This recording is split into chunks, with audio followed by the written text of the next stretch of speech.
Hello and welcome to the Bedroom Studios podcast, the podcast where we talk about what goes on behind the scenes in a musician's world and bridge the industry gap by bringing their stories, expertise, and advice to early career artists. Subscribe to join us for a fun chat about life as a creative person, tips and tricks for pursuing an artistic career, navigating the music industry, and more. I am your host, Emma, and today I will be interviewing Nicholas Burgess. Nicholas Burgess is a Boston-based musician and artist who creates music that blends crunchy guitars with buzzy synths, ranging from spooky zolo to gloomy electronica. Burgess's latest release is Creepy Zeepy, a spooky concept album following up his previous spooky concept album, All-Night Midnite Monster Party. Previous works include Xmas Gold, a holiday record with heavy electronic influences, The Diamond Door, a distorted pop rock EP, and Electric Brain, Electric Silence, a thoughtful collection of synthetic sounds. I hope you enjoyed this episode of the Bedroom Studios podcast.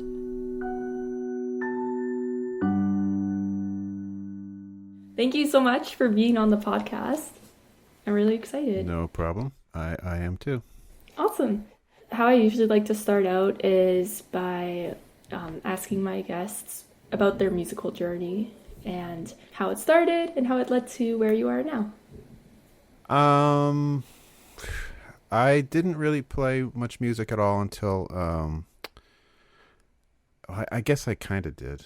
I started playing music in high school, but I wasn't like playing out or anything. I was just like writing songs or practicing, and I had like a band that never really played a full song. We just kind of like got had practices that we like would mostly just hang out or like not really even jam, but just kind of like play music that didn't go anywhere. And then when I went to college, I met people that I started playing music with. I met a friend, Mike Gintz, that I started playing in like a real band with after school. And not after school, like that day, but like after we get out of college.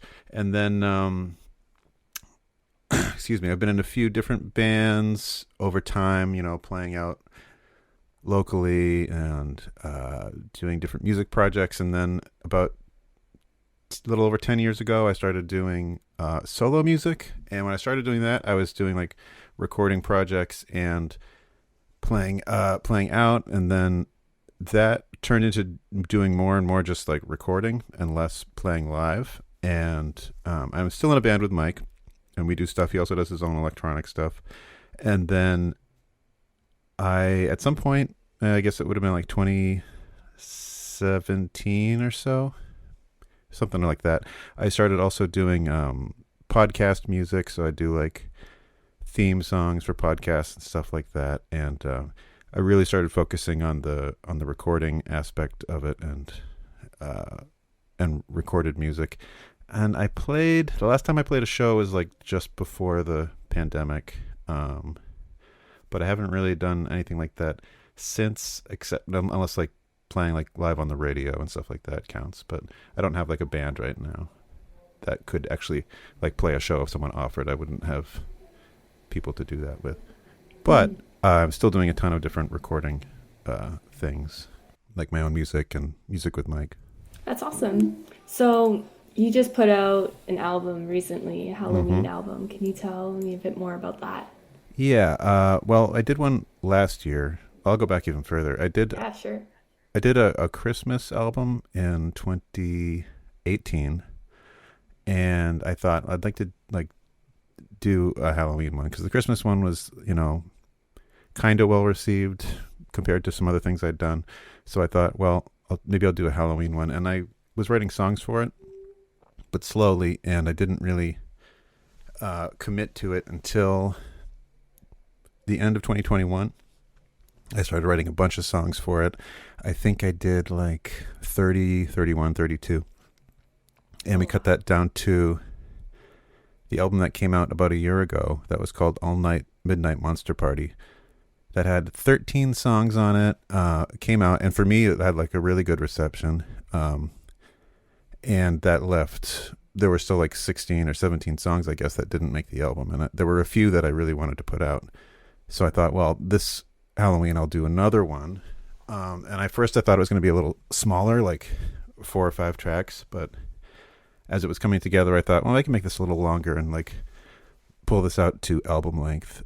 So I used some of those old songs and then wrote a few new ones. And then a few weeks ago, we put out an album called Creepy Zeepy. That is 7 songs. About half of them were from the previous sessions that we finished up, and then about half were all new.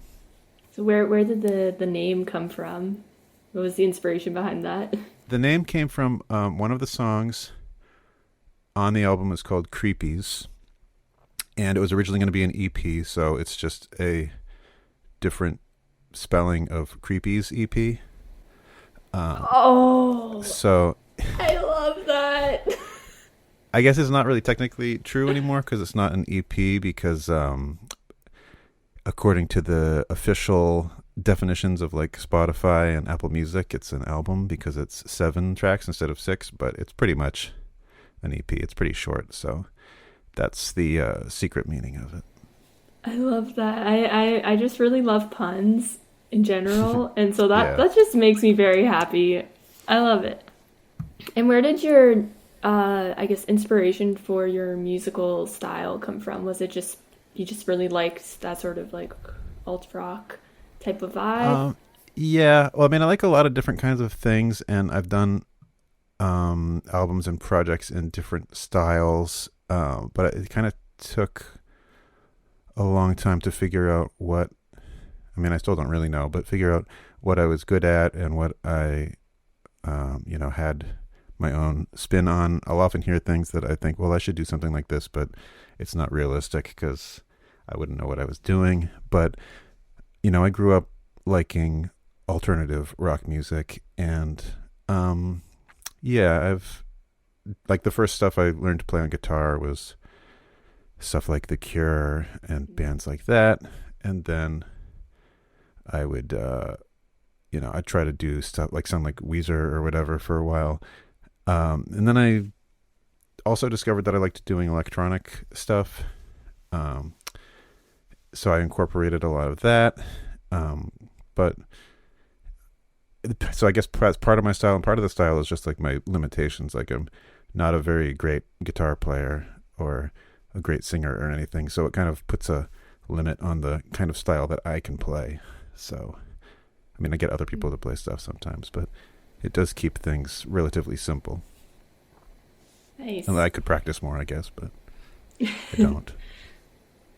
I feel the same way about where there's just for my own voice, there's certain genres that I just naturally sing better than others. Yeah. Well, you find like that, especially after you try it for a little while, that you have a voice that you can't really change. So once you find like what it sounds good doing, like that's probably what you should be doing. I mean, even if you want, if I really wanted to be in like a Backstreet Boys band, I couldn't because I just can't do that. But it's better to just embrace what you can do and try to do it as best as you can. So you make a lot of music, which is really cool. I guess. I'd say. Yeah, I mean, it does. When I look at what other people do, it feels like I do, but also it feels like it's like. I look at it and it's like, oh, it's 12 songs a year. It should be more than that, but I guess it's more than most people do. Yeah. You know what I mean? Yeah. When you're in it doesn't feel like it's fast. Yeah. Yeah. Can you sort of go through your process of how you make the songs and what your writing process is? Yeah, sure. If at least for my own solo music, if it's with like a band or something, it'll be totally different because I'd be collaborating more. But if it's for my own things, usually I'll have like in my mind like a couple projects that I want to do. So maybe like over the next year or 2 years or 3 years or whatever, I think, well, I'd like to do an album that sounds like this, or I'd like to do a project like this. And then when I'm writing, maybe I'll get like a small idea for a song, just a part of a song or a title or something. I usually like will write down a list of titles or lyric ideas, and I'll have like a little notebook or at least like some page of these things. And then I'll start recording demos. And usually the way I do a demo is I'll try to get something that sounds like a listenable song in one sitting. So it doesn't have to be like good, or even like the verses don't all have to be different or anything like that, but it should have a beginning and an ending, and someone could listen to it and it would sound like a song. And I self-record those. So I'll end up with, I don't know, let's say for whatever album project I'm doing or something, I'll have like 20 or 30 songs. Like I said, for the last album, I had about 30. Then I'll have people listen to them, I'll listen to them, and we'll try to decide which ones are good and which ones are not as good. And then once I've decided, well, maybe I'll use these 8, then I go back and I don't usually re-record. I'll just work off that demo. So I'll replace the guitar, and then I'll replace the bass, and I'll replace the vocals. And it might end up with almost nothing from the demo, but that's always what I'm working from. And I'll work on those as they get recorded. So, you know, the lyrics might not be done until the very last minute, or I might not know what the bass is going to be until my bass player comes and plays on it, or whatever. But the songs kind of evolve as they're recorded, and it might take 6 months of recording all these songs. But the writing really is kind of going on the whole time. And then when the mix is done, the song is done, and then I'm preparing to release it. So it's a long writing process, but usually the basis of the song comes about in like one sitting or one session. And there's a lot of tweaking over time. That's cool, because I usually write on like an instrument like guitar or piano, and I finish the song, and then that's when I sort of think about if I decide to record it. That's when I think about all those production choices. But yeah, I feel like the trap for that is that a lot of your songs end up sounding the same when it's kind of goes the same way. Well, yeah, what I'll do often, I'll take when I'm writing, if I'm writing at least for like a rock music type thing, is I'll have different drum parts kind of like saved already, and I'll just pick one, or I'll pick one I already used in a different song, and I'll start writing to that, whether I'm on guitar or doing a keyboard part or something. And that helps give it a slightly different feel than what I would come up with if I was just thinking of a part in the shower or like sitting with a guitar and playing it, because it at least gives me some outside rhythm from outside my own mind. But yeah, I don't make too many. I make some production choices at the beginning, and they do kind of guide the sound of the song, but I make so many more over time because it's such a slow recording process. Because I'm doing it all either myself or having other people submit parts that they've recorded. But it's not like I go into the studio for like 1 week and do everything. So there's a lot of like little choices made over time that add up. Yeah, that's cool. So are you recording all the final versions of things in a studio, or do you do it like on your own at home? No, I do it almost all. Well, I can't say I do it almost all on my own. I record all my stuff on my own. So I'll record all my guitar, my vocals, a lot of, almost everything that's not credited to somebody else on the album, I'm recording myself. It might not all be at home. Sometimes I'll go somewhere that has like a better sounding room, but it'll be recorded by me. My bass player, Brian, I record him and, all of that. But then there's also a lot of parts where I'll have somebody who lives in another state or another country, and I'll send them files and they'll record and send them back. And I don't know all the details of how they're recording necessarily. So some of those might be in some kind of studio situation, but I think most of it's home recordings. And then I'll merge those together with mine to make the mix. Nice. You mentioned earlier, before we were recording this, that you started doing more online collaborations once the pandemic happened. And so was there kind of like a learning curve of like you're getting these files and you're like, oh, what do I do with them? Or was it kind of you already had the skills? Mixing wise, it's not too much of a problem because I had so much experience mixing over the years of badly recorded stuff of my own. Not saying anyone was sending me badly recorded stuff, but I didn't have any big concerns about that because, I mean, I've done whole albums of stuff that I recorded myself that was badly recorded. So if someone sent me something that had like an audio problem, I wouldn't be too worried about fixing it. The big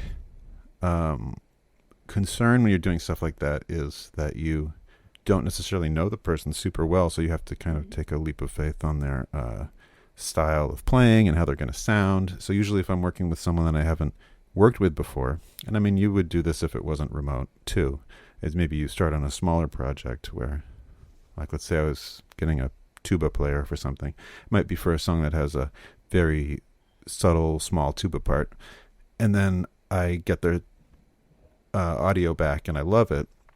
Then maybe I do a song a few months later where I have this big tuba solo that I want them to do because now I know that they're going to give me something good.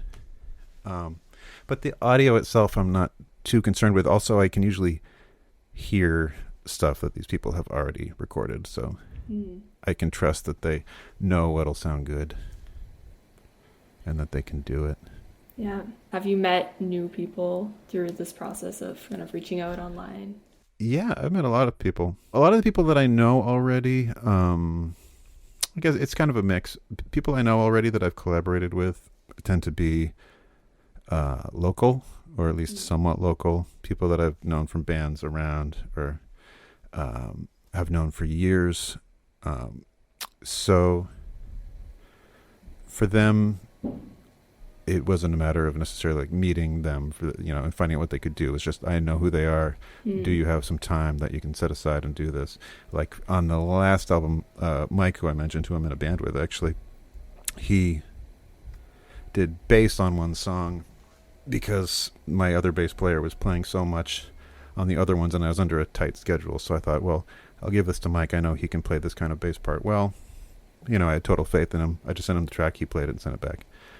But there's stuff like on this album, let me see the credits here. For instance, the guy, I know, it's Steph Haynes, who you interviewed on a show.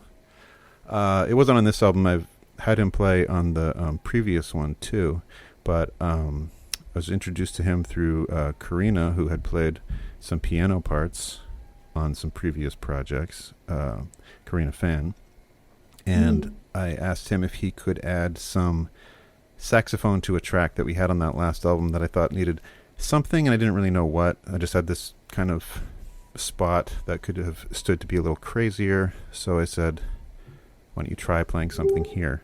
And then he turned in a solo that was really good. So then, a year later, working on the next album, I had a part specifically written for sax that I pretty much needed him to play because I didn't know anybody else who could even do it. And the way I wrote it was really kind of dumbed down. Like I knew he would make it better, and I knew it would sound really good if he did it. And I said, you play whatever you want. You can change this however you want. And he did it and sent it back, and it was really good. So, I've never met him in real life, but we've worked together on a couple of things now. And it was kind of that same process where at first it was something slightly smaller, and then it was, putting more faith in him because I knew that he could do it and he wasn't going to do something that like really clashed with my tastes. I really like that approach of sort of starting small and then seeing how you work with the other person. For a while, I've had almost like commitment issues with because I really wanted to start playing live shows with other people and collaborating with people. But in my mind, I thought that like, if I'm going to like collaborate with someone, like if I'm going to like start a band, they'd, it'd have to be a thing where it's like, they'd have to commit to doing it for a long time. Right, and then I realized I'm like, I could just ask someone to do like one show and just do and sort of see how things go.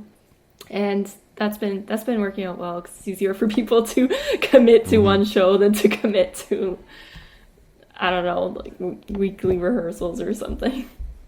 Yeah, I mean, you don't know how it's gonna go. It's good Yeah. to like do like a first date kind of thing and dip your toe in and Hmm. see how it goes.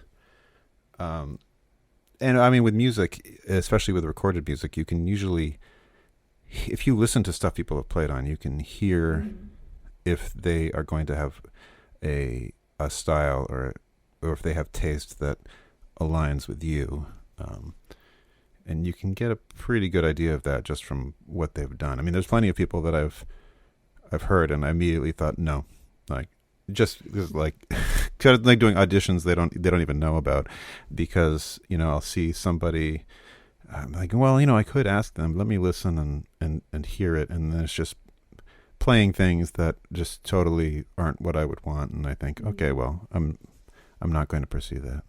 And playing live even more so. If you're going to have people playing with you, not only do they have to have the right style, but you have to get along with them and be willing to carry gear with them.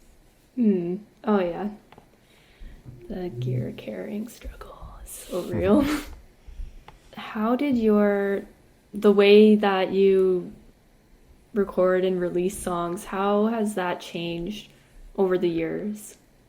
Well, when I started, I did a lot of really. When I by started, I'm just gonna say when I started doing my solo stuff, because we did a lot of band releases that I can barely even remember how we made these decisions, and even the early decisions that we made in my with my solo music were kind of dumb. I mean, my first album was I barely finished it in time. It was on CD, so we got the CDs back, and I had like a December. It's like December 10th or something release date. It's like nobody's listening to music and like new music in the middle of December. I should have just waited and done it a few months later, had more time to promote, get in that cycle of being so excited that you don't actually set aside time to market it or promote it, and then nobody hears it. And so it was more of like an album-y thing. I did an album a year later from that I think I got it out earlier in the year, but it was still very much okay, the album's done, let's do the release show, and that's pretty much the extent of the promotion. Now I am much more in the cycle of I've got to have things done months early if I can, or early enough that I can start promoting it because I actually want people to hear it. I try to put out things on a more regular basis so that I'm not disappearing for a year and a half, from people's lives. And I try to have multiple projects going at any one time. So, like, let's say I have an acoustic album and an electronic album and a rock album. Maybe I'll have all three of those going slowly at the same time so that there will be something coming out at some point soon rather than going back to zero after every release. That's all been pretty helpful. And I try not to release things in December anymore. Even Christmas music, you got to put Christmas music out in November. Nobody's Yeah. listening to things at the end of the year. What's the earliest that you would put out Christmas music? So I'm asking this because a band that I like put Mm-hmm. out like two Christmas songs or like a Christmas album sometime in November or early, and I didn't listen to it because I just wasn't ready for Christmas music at that time. Well, yeah. I mean, personally, if I was doing I should have, I'm not promising, but I should have like a holiday song coming out in a few weeks, but I'm not sure. If I was like putting a bunch of money into recording and releasing another Christmas album, I don't know. I might do it in October, which sounds crazy. Maybe Really? not October because people are so into like spooky season, but like right after. I'd probably do early November because Mm. even though people might not want to all listen at the release date, and you're lucky you're asking me about this because I have all this Christmas music experience. The even though people might not want to be listening right away, the good thing about Christmas music is that you have all that time before Christmas, people want to listen to it. And right up until Christmas, they'll want to listen to it. So, and then they'll stop, right? Yeah. They're never going to listen again until like next November. So what you would ideally want to do if you had like a big Christmas album you were putting out is put it out early enough that it's not like ludicrous, but to give yourself as much of that pre-Christmas time for people to listen. And also if you're out in like early November, you can get on like playlists or like Christmas, best Christmas songs of the year lists, stuff like that. Because people do go to those websites and there aren't that many of them, like Christmas music blogs and stuff like that. So it's a kind of a manageable pool of people to market to.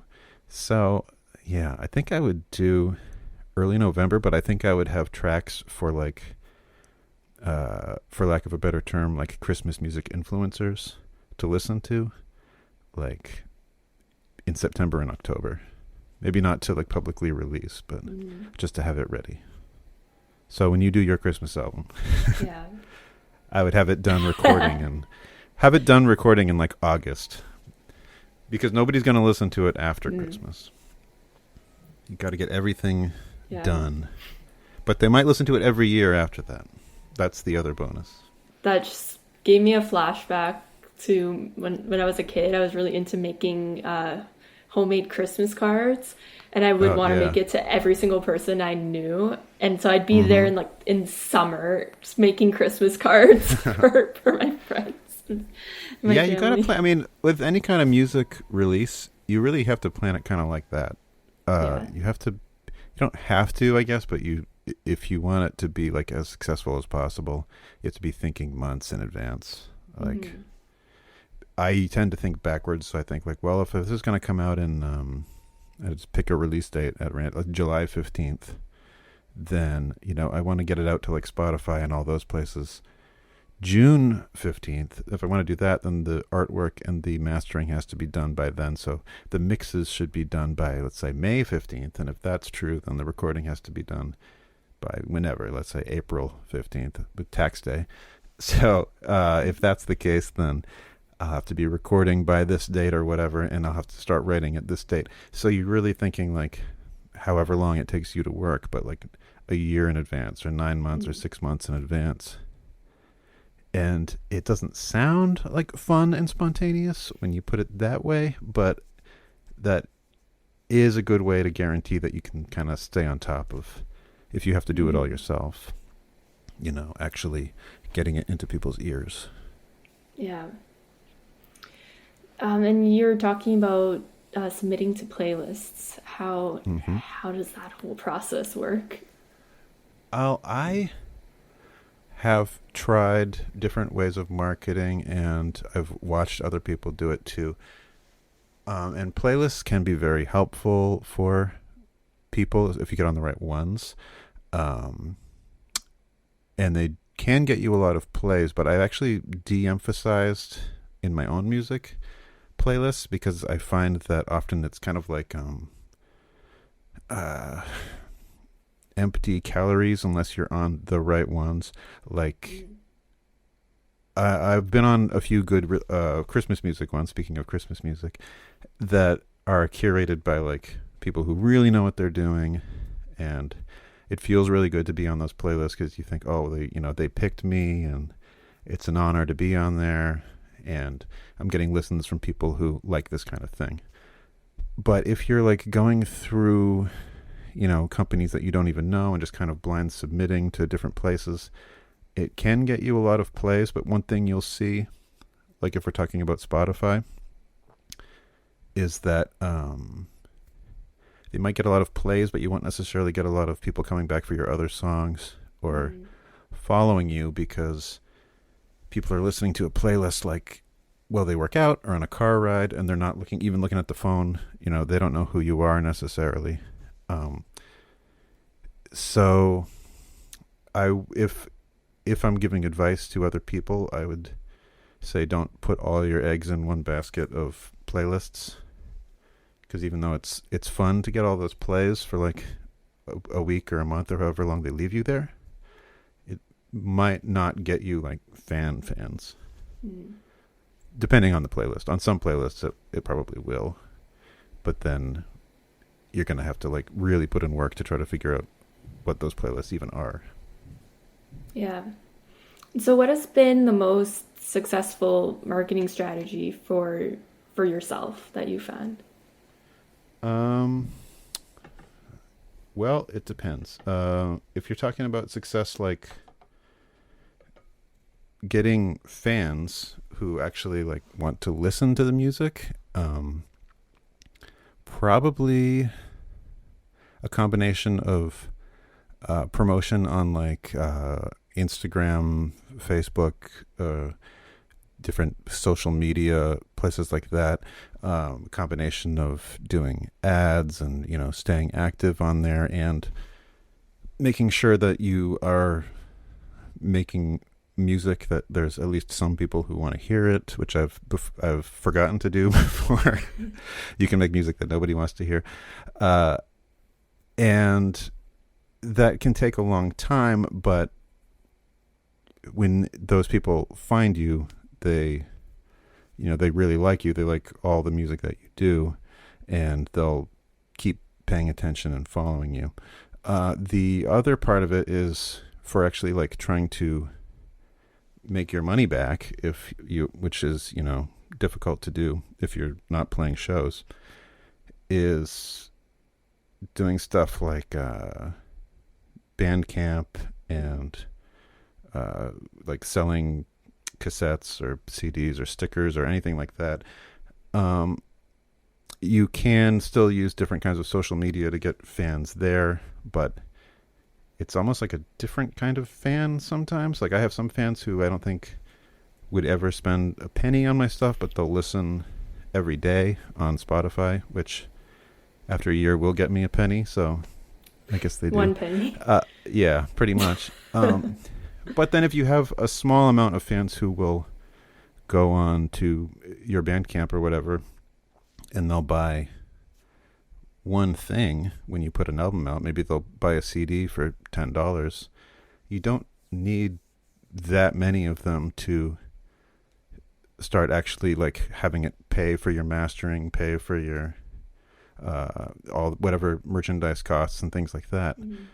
So you, at least for me, it's good to balance both of those audiences, because it is exciting to have fans who really like your stuff and listen to it all the time.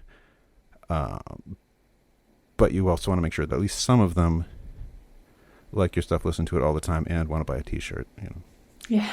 So as someone who does the recording themselves and all the production and things, how is your budget organized?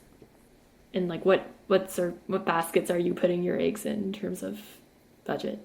For the self-recording stuff, I'm very cheap, so I just use my regular laptop. I use Reaper, which is like a $60 piece of software, which is great. I use like the same guitar on everything. I'm not really a gearhead.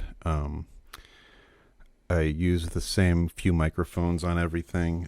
I borrow equipment if I don't have something that I need. So the recording part is almost free, or it's like the cost of a small hobby. I do pay somebody to master. His name is Scott Craggs. He's a good mastering engineer if you need anything mastered. And then I'll pay for the any physical copies or promotional things like stickers, as I said, or whatever, posters, whatever you're making. And then there's a bunch of stuff you have to pay for, like web hosting and stuff like that is not fun to pay for. My goal with my budget is generally I want to make sure anything that's like a big one-time payment, like mastering and pressing CDs or cassettes or whatever, pays for itself. So I'll try to have all those merchandise costs, but I'll try to have all those merchandise costs paid back by people buying it. You know, fingers crossed that they actually do. That at this point, that usually works out for me. stuff like the like monthly whatever bills like for web hosting and stuff, I just don't think about. That's just like the cost of doing this for fun, I guess. So I'm not great at budgeting it. And then things like doing music for podcasts where I might get paid for like a job here and there.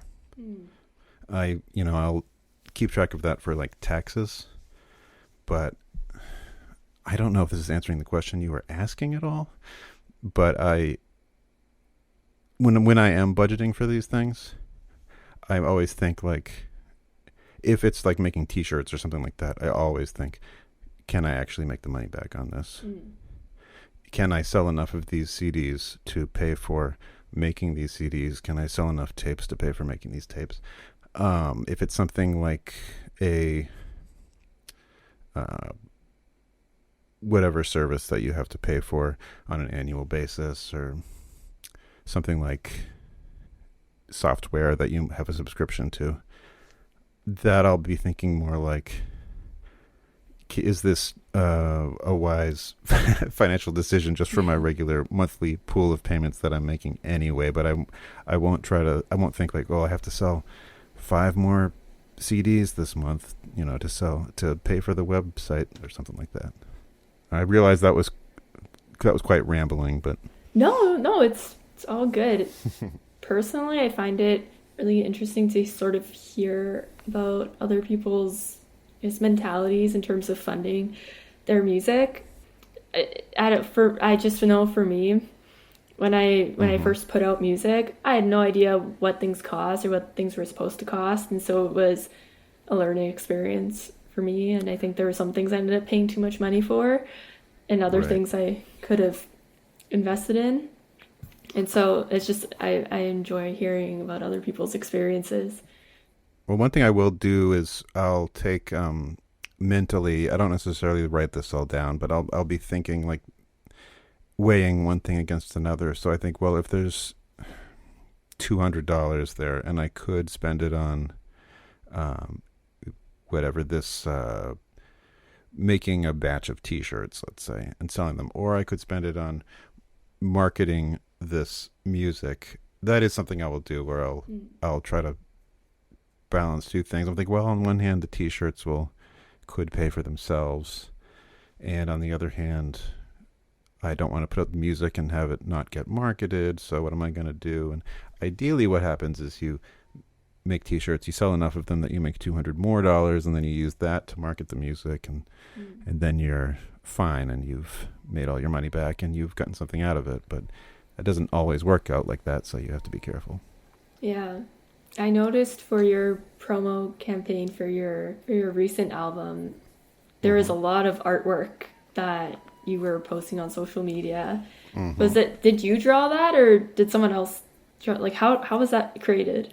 Depends on what artwork you're talking about. Some of the artwork I drew. Some of it is just AI crap that if it's something that I only need to use once, and it doesn't matter if it really looks good up close, I'll do that. And some of it's stuff that I've done in the past, or maybe I made a quick alteration to. In my day job, I like work with Photoshop all day. Oh, cool. And I do all the art for my albums and stuff like that. So I do have a lot of art just kind of lying around. But also, if I'm doing quick stuff just for like Instagram and I need a piece of artwork on that, I will use like AI art just to like fill in the gaps to have new stuff to post. But I won't. That's not a bad idea. No, I mean, like, I know, like, for your kind of stuff, like with your aesthetic, if you just needed a piece of art, you could say like, like origami butterflies flying and you get a piece of art that you never have to look at again. It might not be high enough quality to use on an album, and it might not be high enough quality to, like turn into an ad campaign, but for one Instagram post. Yeah. Also, I guess the advantage that I have just from the things that I know how to do, like in Photoshop or whatever, is that if I get something back from it that has a mistake or something that I don't like, I can just go in and redraw it and repaint it and fix it, which doesn't work for everybody, but it works for me. Yeah. My limits in Photoshop is I know how to cut things out. I can be so patient in cutting out the image. I Photoshopped my album art though. Oh yeah? Which I never done before. Yeah.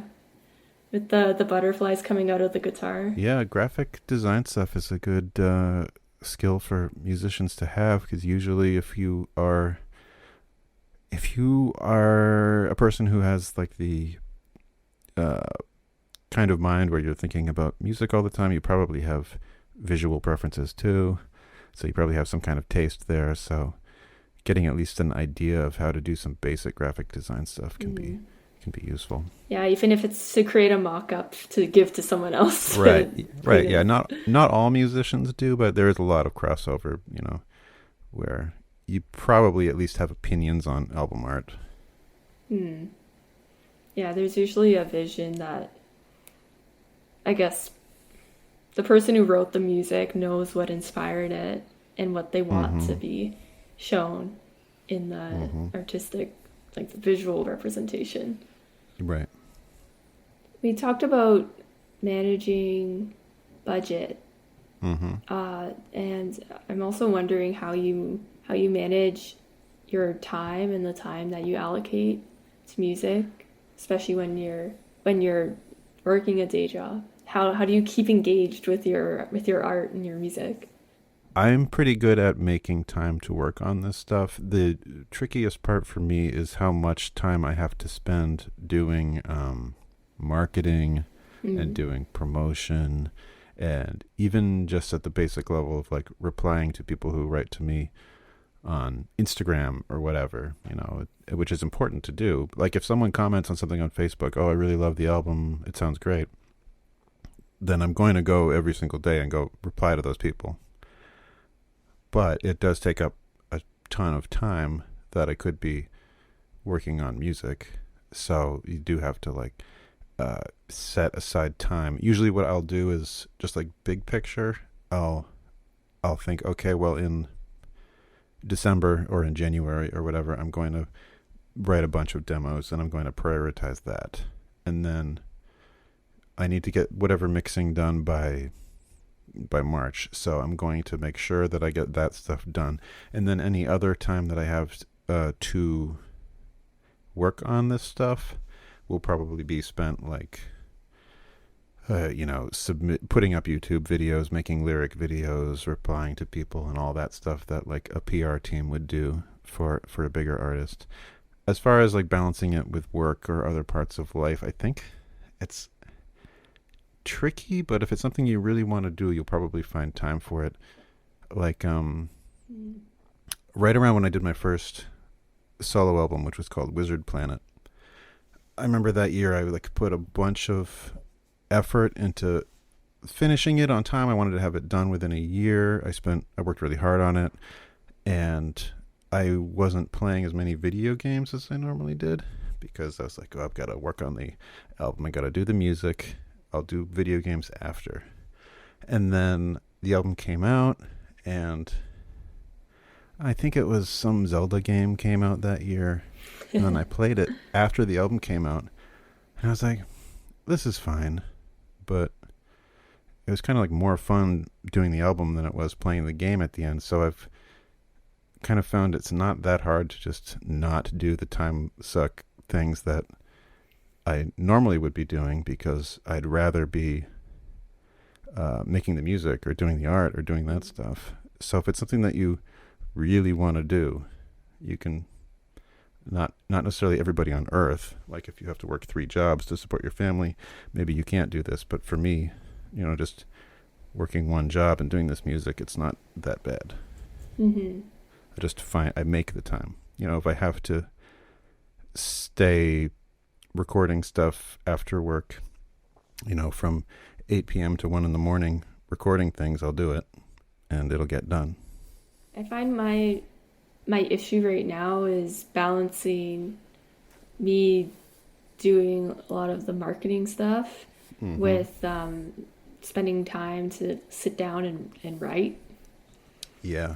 I have so many half songs on my phone. Well, for me, what I find is helpful with that, I think, is doing, like I said, I usually finish like a demo in one session, but that's kind of understating it. Is usually what I'll do is I'll do like 3 demos in an afternoon or something, and then I'll do 3 more a couple of days later, and you know, so I work up a lot of bones or skeletons of songs pretty quickly, and then if I have a bucket of these, it's hard to say whether they're half finished or a quarter finished or whatever, but these song skeletons, I could probably live off that for a year or 2 years, just finishing them up when I can. So, I mean, different people work different ways, but for me, if I have all these songs that are in some state of doneness that I can return to when I can't necessarily devote time to like starting from scratch, but I can spend an hour, you know, fixing up a bass part or like editing drums or something, then I'll do that. So there's always something moving. Yeah, it's definitely so much easier to work on something that's already in motion. Mm-hmm. When you were learning how to produce and how to mix and more of the tech stuff, is there anything interesting that you learned that helped, like from a technical level, that helped make your process just go more smoothly, a bit more streamlined? I mean, there are like a million little things that you can learn.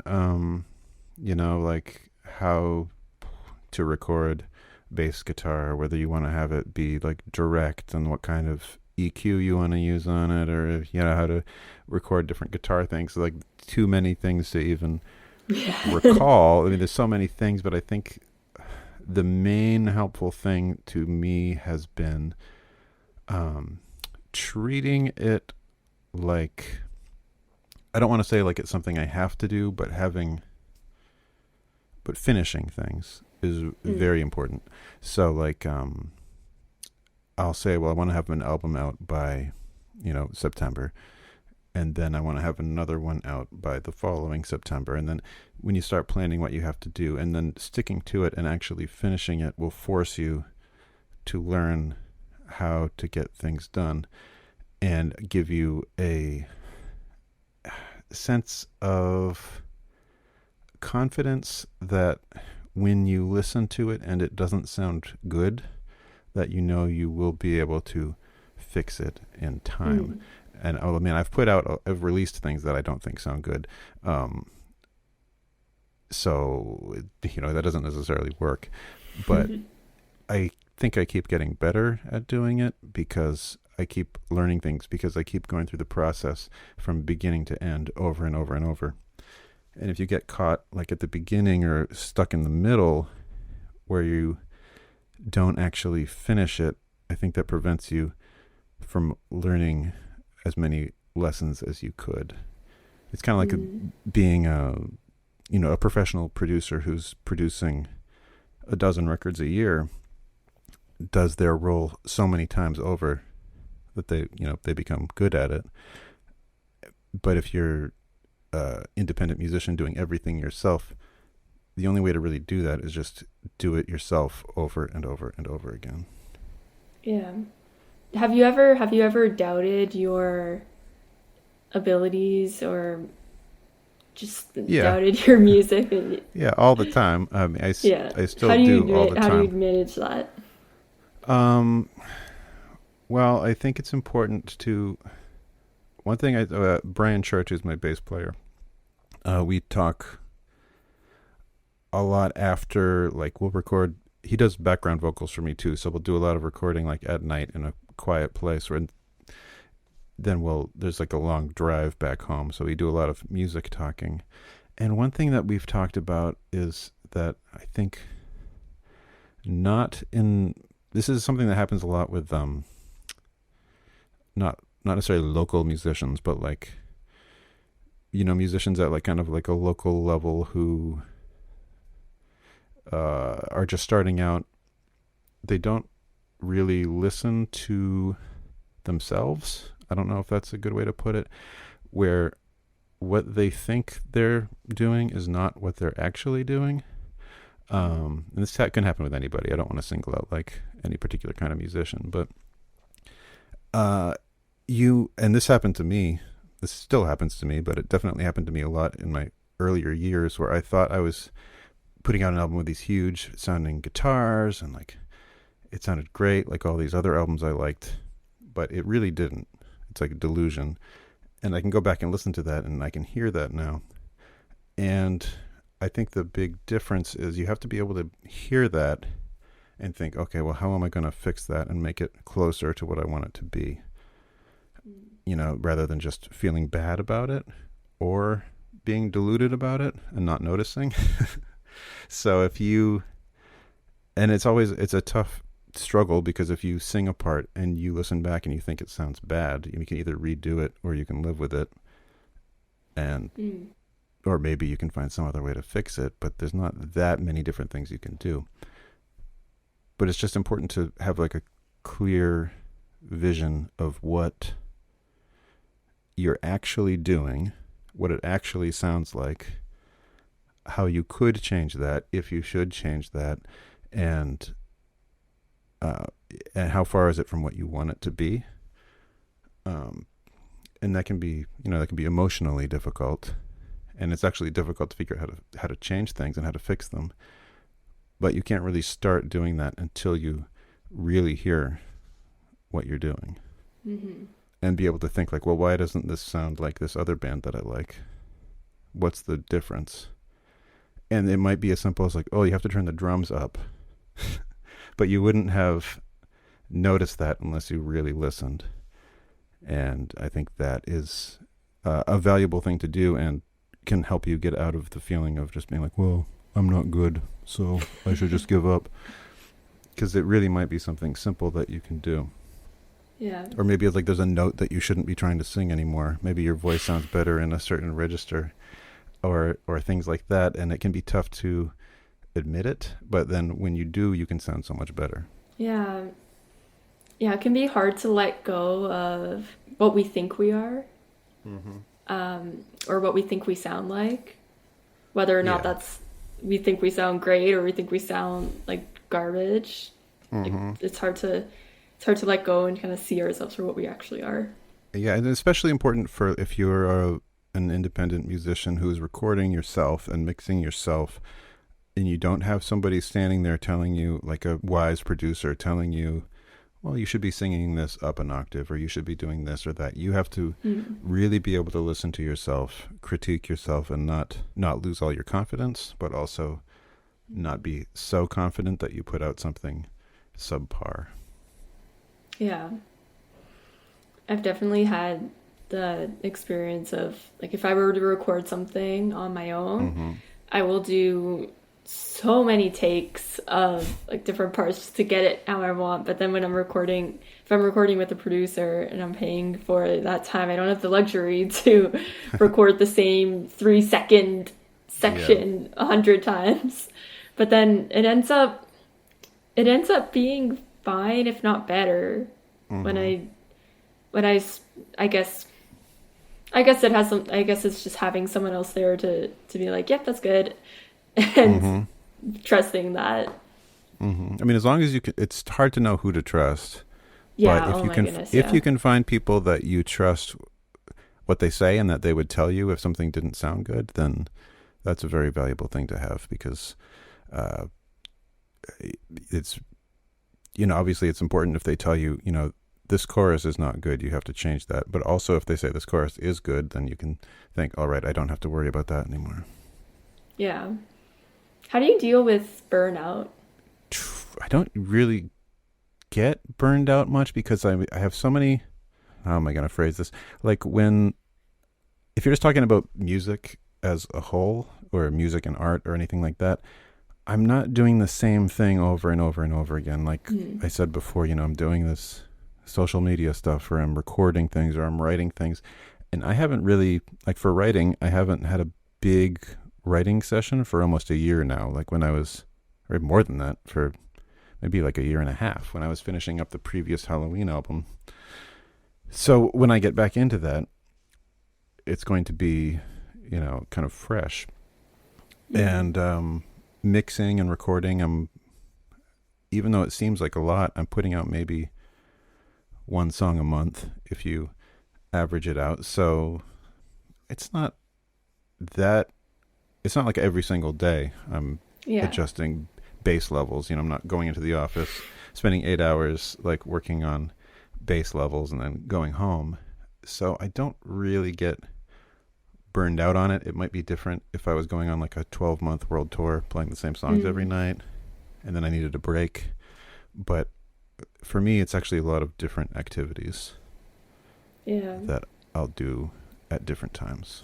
It's cool. So I guess like there's a balance, and I'm assuming because you're doing it on your own, you have the freedom to adjust if you're like, okay, I've been doing this one activity for like, I don't know, a week or something. I'm gonna switch to this and then come back to it.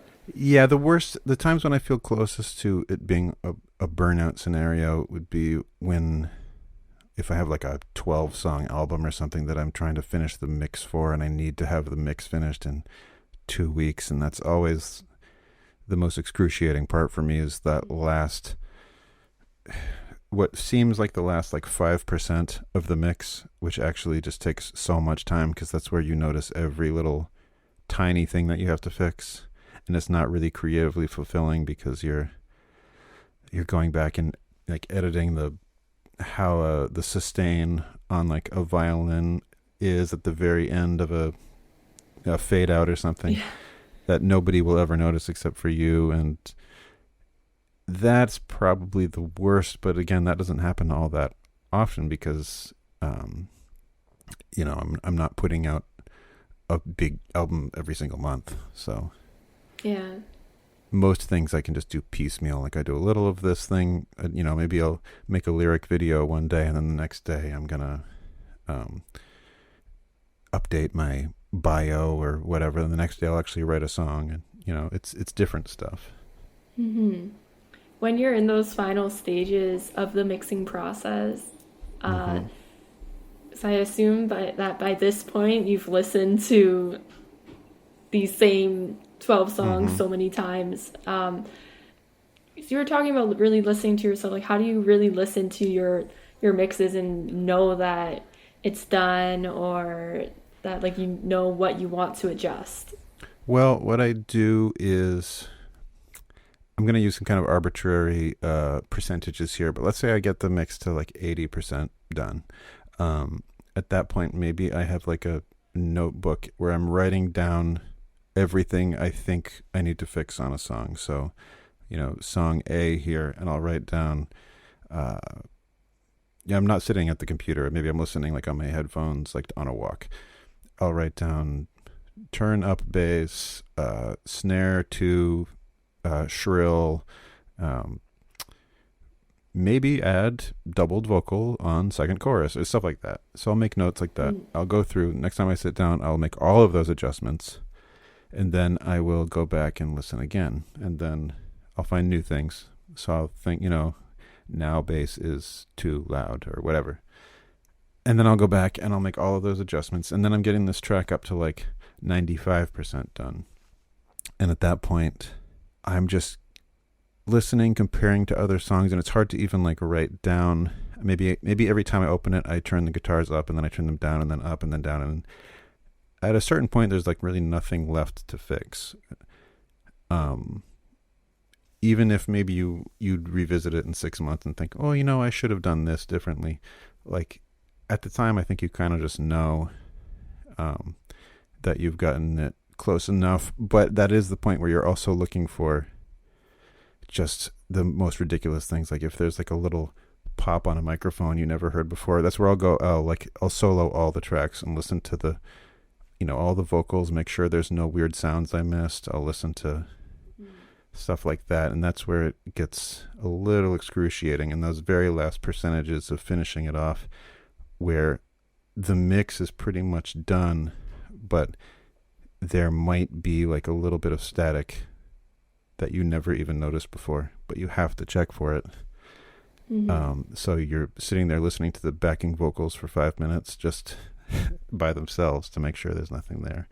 And then once all that stuff's done, and then you mix that down, and then you listen again, and it sounds okay, then it's probably done. Yeah. That's interesting because it's kind of like you're giving notes to your producer, but you're the producer. So Yeah, no, I have to do that because I can't keep it all in my head at one time. Yeah. And then it gives you the opportunity to sort of write down your list of what needs to be adjusted, and then take some time away from it before you actually go and adjust Right. it. And also I have to listen on different headphones and speakers. So I might listen on like earbuds, and I'll listen on, nicer headphones, and I'll listen on different kinds of speakers, and I'll take notes for all of them, but I'll keep in mind, I know on these speakers the bass is going to be a little too loud. And I know on these earbuds, as long as I can hear the kick drum, it's fine. But and I'll keep all of those in mind. So I'm going to try to make them sound like good music on every different kind of listening experience that I can do. Yeah. So we're down to our last two questions. So the first one is, when you were beginning your journey as an artist, is there like a resource or a piece of advice that you wish you had at that point that you know now? Yeah, probably. I mean, I often wish that I just had known like everything about recording or writing that I do now. But if I'm thinking of like basic things,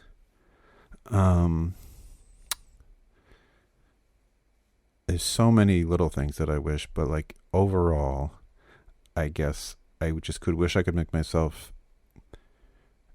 really, really listen to the recordings as we made them, and give them it's really hard to say because we spent so much time on some of these older records that now I feel like I could take one afternoon and mix them better, but I don't exactly know why.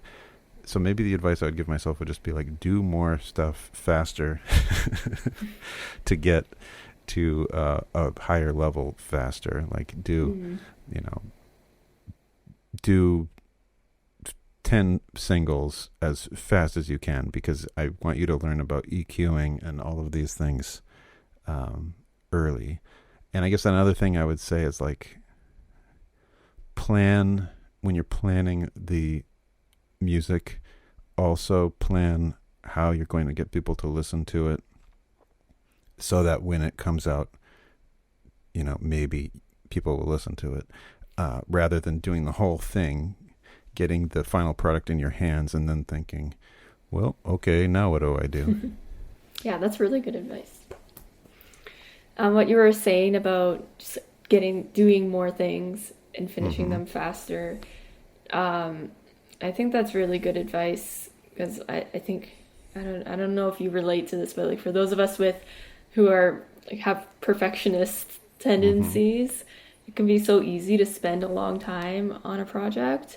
But I found that with myself, when I spend a long time, like let's say I'm making like a cover or something and I'm mixing it on my own, if I spend too long on it, I'll learn a lot throughout that process.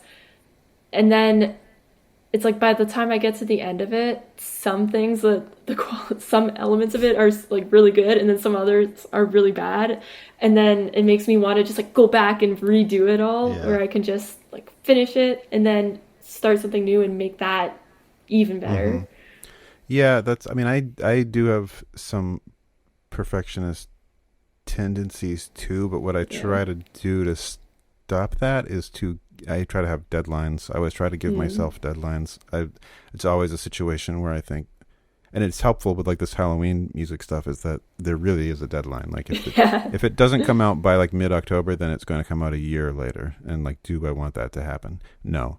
So to have the deadlines in your mind, and you have to have it done by a certain date, rather than thinking, well, I can add piano at some point, and I could add a new guitar at some point, and then it just drags on and on. You don't want it to be like this is the same kind of way I am about like traveling, like, which might sound funny, but I know a lot of people who say things like, well, one day I'd like to get to see England, but what, and it's not like these people couldn't, they just never actually sit down and plan the trip. Mm-hmm. Whereas when I go places, I think, well, I have to go somewhere this spring. I'm definitely going to do it. Okay, now where can I go?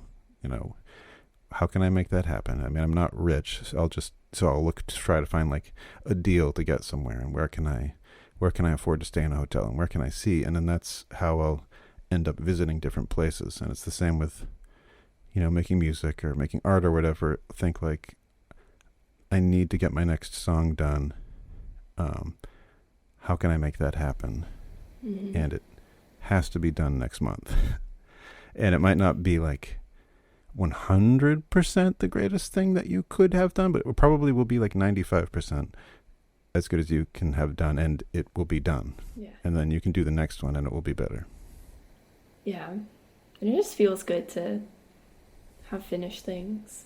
Mm-hmm. It's not easy. It's not easy to make stuff. No, it's really hard to get it like finished too. That's the annoying thing.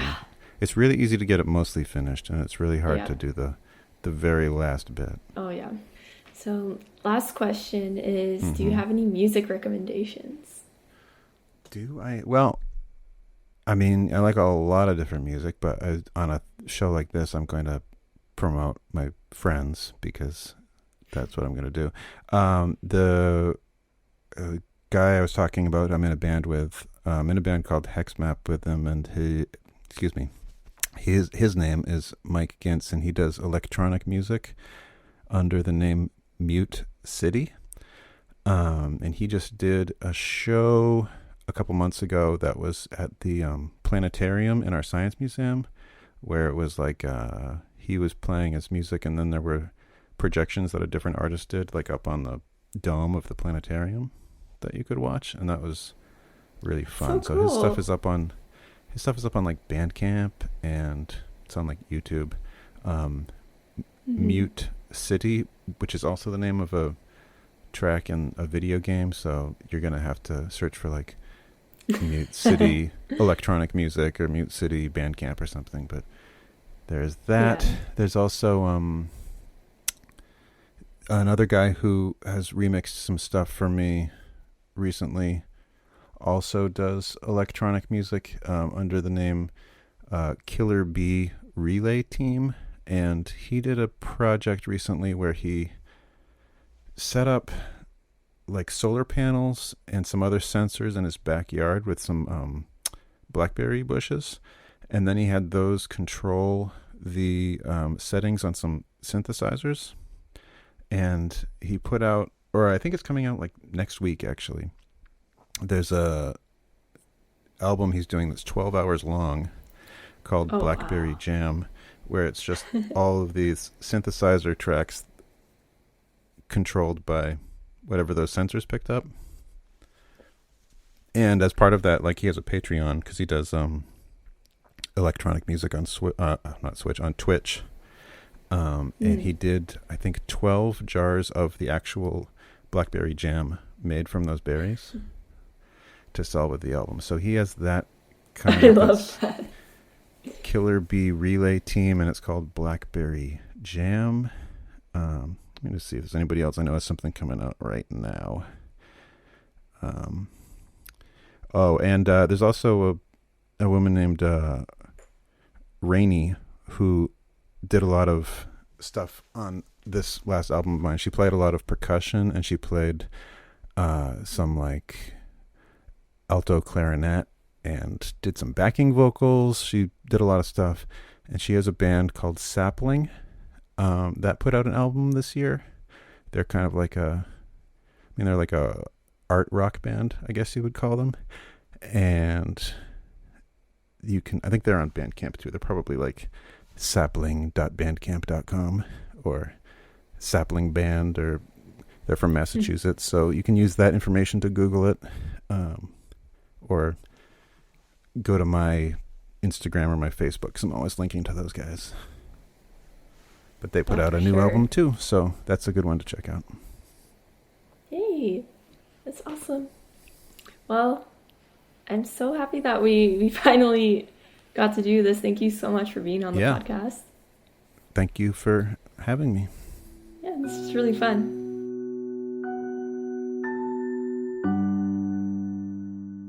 Thank you so much for listening to this episode of the Bedroom Studios podcast. Don't forget to add this podcast to your playlists and to like and follow. You could do that on Instagram, YouTube, and Spotify at Bedroom Studios Podcast. I will also be linking our guests' social media in the description. You should definitely check out their music. And lastly, don't forget to follow our playlist of guest music recommendations. It will be updated every time a new episode of the podcast is released. Thanks again for listening to this episode of the Bedroom Studios podcast, and I hope to see you in the next one. Bye!